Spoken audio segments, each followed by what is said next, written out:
La frontière autrichienne, une barrière infranchissable il y a quelques jours encore pour ces centaines de migrants. Aujourd'hui, ce n'est qu'une étape de plus dans leur long périple. Leur marche, la veille, sur l'autoroute, gigantesque pied de nez aux autorités, n'aura pas été vaine.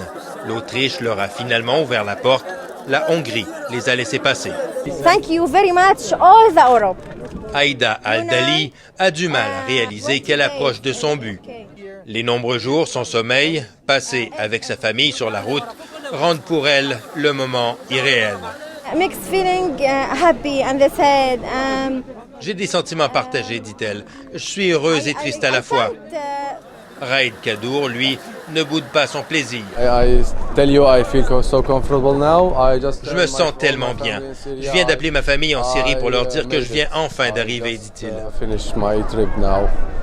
Comme les autres migrants, après avoir traversé à pied la frontière autrichienne, il est dirigé vers des autocars, direction Vienne. Mot d'ordre des policiers, les femmes et les enfants sont prioritaires. Objectif, surtout ne pas séparer les familles. Chaque départ d'autocar s'accompagne de scènes de pagaille, de bousculades. Tout le monde est pressé de partir à Vienne et personne ne va être laissé derrière.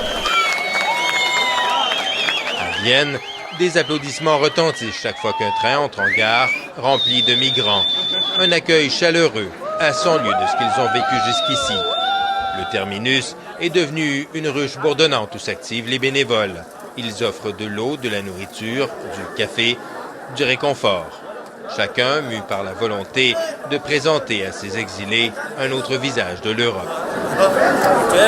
Je pense que tout le monde doit faire quelque chose vu que les politiques ne font pas grand-chose.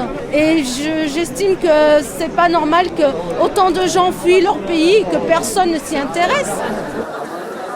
Roland Lasnig, lui, est venu à la gare avec sa femme et ses enfants. Dans son sac, des vêtements, des chaussures et les ours en peluche de ses filles. Chacun a fait sa part. Je ne pouvais pas rester devant ma télé à rien faire, dit-il. J'avais besoin de venir et d'aider, même si ce n'est pas grand-chose. Une main tendue, un geste simple, mais qui veut dire beaucoup pour ces gens souvent traités depuis le début de leur périple comme des indésirables, comme des marchandises. Ici Jean-François Bélanger, Radio-Canada, Vienne, en Autriche.